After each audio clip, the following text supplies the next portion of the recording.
Hi guys, today we'll talk about how to fix or how to solve white screen on Discord app. To know how to fix or how to solve white screen on Discord app, you should just go to settings. Here you can click on apps, default apps, app settings. Then you will enter to Discord. Here you can click on first stop and you can click OK. Then you will enter to storage. Then you can click clear cache. Don't click clear data because that can cause you errors or can delete your account.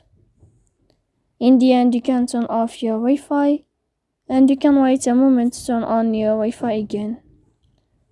So please don't forget to support us by like and subscribe. See you next time in another video and thank you for your attention.